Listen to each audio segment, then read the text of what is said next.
Hi hello ಎಲ್ರಿಗೂ ನಮಸ್ಕಾರ. Welcome back to Saru blogs Kannada. ನಾನು ಇವತ್ತು ಜಲ್ದಿ ಆಗುವ ಕ್ಯಾಪ್ಸಿಕಮ್ ರೈಸ್ ಬಾತನ್ನು ಯಾವ ಥರ ಮಾಡೋದು ಅಂತೇಳಿ ತಿಳಿಸ್ಕೊಡ್ತೀನಿ. ಅದಕ್ಕಾಗಿ ನಾನು ಇಲ್ಲಿ ಒಂದು ಕಡೆಗೆ ಎಣ್ಣೆ ಹಾಕ್ಕೊಳ್ತಾ ಇದ್ದೀನಿ. ಎಣ್ಣೆ ಹಾಕಿದ ನಂತರ ಅದಕ್ಕೆ 1 ಸ್ಪೂನಷ್ಟು ಸಾಸಿವೆ, 1 ಸ್ಪೂನಷ್ಟು ಜೀರಿಗೆ, ಹಾಗೆ 1 ಸ್ಪೂನಷ್ಟು ಕಡಲೆಬೇಳೆ ಮತ್ತು 1 ಸ್ಪೂನಷ್ಟು ಉದ್ದಿನಬೇಳೆ ಹಾಕ್ಕೊಂಡು ಅದರಲ್ಲಿ ಬೆಳ್ಳುಳ್ಳಿನ 4-5 ಹೆಸರು ಬೆಳ್ಳುಳ್ಳಿನ ಜಜ್ಜಿಬಿಟ್ಟು ಹಾಕ್ಕೊಳ್ತಾ ಇದ್ದೀನಿ. ಹಾಗೆ 4 ಒಣಮೆಣಸಿನ್ಕಾಯಿ ಹಾಕ್ಕೊಂಡು ಚೆನ್ನಾಗಿ ಕಲರ್ ಬರೋವರೆಗೂ ಅದನ್ನು ಎಣ್ಣೆಯಲ್ಲಿ ಬೇಯಿಸ್ಕೋಬೇಕು. ಬೇಯಿಸ್ಕೊಂಡ ನಂತರ ಅದಕ್ಕೆ ಇಲ್ಲಿ ನಾನು ಒಂದು ದೊಡ್ಡ ಸೈಜ್ ಈರುಳ್ಳಿನ ಉದ್ದುದ್ದಾಗಿ ಕಟ್ ಮಾಡಿಕೊಂಡು ಹಾಕ್ಕೊಳ್ತಾ ಇದ್ದೀನಿ. ಈರುಳ್ಳಿಯನ್ನು ಉದ್ದುದ್ದಾಗಿ ಕಟ್ ಮಾಡ್ಕೊಳ್ಬೇಕು. ಈರುಳ್ಳಿ ಒಳ್ಳೆ ಕಲರ್ ಬರೋವರೆಗೂ ಎಣ್ಣೆಯಲ್ಲಿ ಫ್ರೈ ಮಾಡ್ಕೊಳ್ಬೇಕು. ಚೆನ್ನಾಗಿ ಫ್ರೈ ಮಾಡ್ಕೊಂಡಿದ ನಂತರ ಅದಕ್ಕೆ ಒಂದು ದೊಡ್ಡ ಸೈಜ್ ಟೊಮೊಟೊವನ್ನು ಕೂಡ ಉದ್ದುದ್ದಾಗಿ ಕಟ್ ಮಾಡಿಕೊಂಡು ಹಾಕ್ಕೊಳ್ತಾ ಇದ್ದೀನಿ.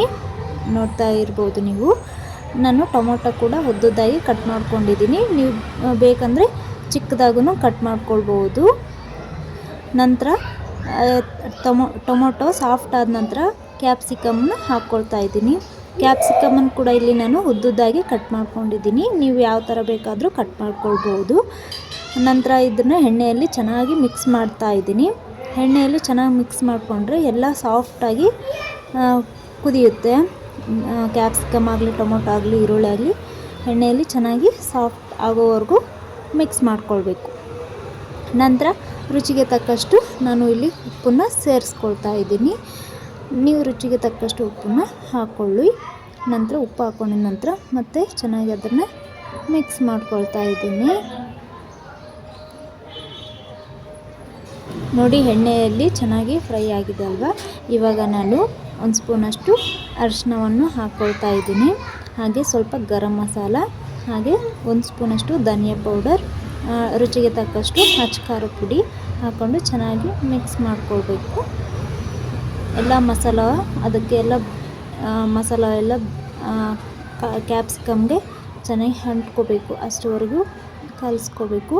ನಂತರ ನೋಡ್ತಾ ಇದ್ದೀರಲ್ವ ನೀವು, ಎಣ್ಣೆ ಎಷ್ಟು ಚೆನ್ನಾಗಿ ಮೇಲೆ ಬರ್ತಾ ಇದೆಯಲ್ಲ, ಈ ಸ್ಟೇಜಲ್ಲಿ ನಾವು ಸ್ವಲ್ಪ ಹುಣಸೆ ಹಣ್ಣನ್ನು ನೆನೆಸಿಟ್ಕೊಂಡಿರಬೇಕು.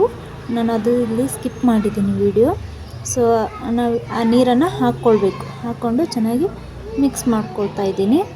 ನೋಡ್ತಾ ಇರ್ಬೋದು, ಇವಾಗ ಒಂದು 5 ನಿಮಿಷ ಬಿಟ್ಟು ನಾನು ನಿಮ್ಗೆ ತೋರಿಸ್ತಾ ಇದ್ದೀನಿ. ಎಲ್ಲ ಚೆನ್ನಾಗಿ ಸಾಫ್ಟಾಗಿ ಬೆಂದಿದೆ ಎಣ್ಣೆಯಲ್ಲಿ. ಈ ಸ್ಟೇಜಲ್ಲಿ ನಾನು 1 ಸ್ಪೂನಷ್ಟು ಸಾಂಬಾರು ಪೌಡರ್ ಹಾಕ್ಕೊಳ್ತಾ ಇದ್ದೀನಿ. ನೀವು ಸಾಂಬಾರು ಪೌಡ್ರ್ ಇದ್ದರೆ ಹಾಕ್ಕೋಬೋದು, ಇಲ್ಲಾಂದರೆ ಚಿಕನ್ ಮಸಾಲ ಕೂಡ ಹಾಕ್ಕೊಳ್ಬೋದು. ನಾನು ಸಾಂಬಾರು ಪುಡಿ ಇತ್ತು ಅಲ್ವಾ ಅದಕ್ಕೆ, ಸೊ ಸಾಂಬಾರು ಪುಡಿಯನ್ನು ಇಲ್ಲಿ ಹಾಕ್ಕೊಳ್ತಾ ಇದ್ದೀನಿ. ಹಾಕ್ಕೊಂಡಿದ ನಂತರ ಮತ್ತೊಂದು ಸತಿ ಚೆನ್ನಾಗಿ ಮಿಕ್ಸ್ ಮಾಡ್ಕೊಳ್ತಾ ಇದ್ದೀನಿ. ನಂತರ ಅದಕ್ಕೆ ಎಷ್ಟು ಬೇಕಷ್ಟು ನೀರು ಹಾಕ್ಕೊಳ್ಬೇಕು. ಅಂದರೆ ಇನ್ನೂ ಸ್ವಲ್ಪ ಗಟ್ಟಿಯಾಗಿರುತ್ತಲ್ಲ ಕ್ಯಾಪ್ಸಿಕಮ್, ಸೊ ಅದಕ್ಕೋಸ್ಕರ ಸ್ವಲ್ಪನೇ ನೀರು ಹಾಕ್ಕೋಬೇಕು. ಹಾಕ್ಕೊಂಡ ನಂತರ ಒಂದು 5 ನಿಮಿಷ ಕುದಿಯೋಕೆ ಬಿಟ್ಟು ನಂತರ ತೋರಿಸ್ತಾ ಇದ್ದೀನಿ. ಎಲ್ಲ ಚೆನ್ನಾಗಿ ಬೆಂದ್ಕೊಂಡು ಸ್ವಲ್ಪ ತಿಕ್ಕಾಗಿ ಬಂದಿದೆ. ನೋಡ್ತಾ ಇದ್ದೀರಲ್ವ, ಈ ಸ್ಟೇಜಲ್ಲಿ ನಾನು ಉದ್ರಾಗಿ ಮಾಡಿಟ್ಟಿರೋ ಅನ್ನನ್ನು ಹಾಕ್ಕೊಂಡು ಮಿಕ್ಸ್ ಮಾಡ್ಕೋಬೇಕು. ಇಷ್ಟು ಮಾಡಿಕೊಂಡ್ರೆ ನಮಗೆ ಕ್ಯಾಪ್ಸಿಕಮ್ ರೈಸ್ ಬಾತ್ ಅನ್ನೋದು ರೆಡಿ ಆಗುತ್ತೆ.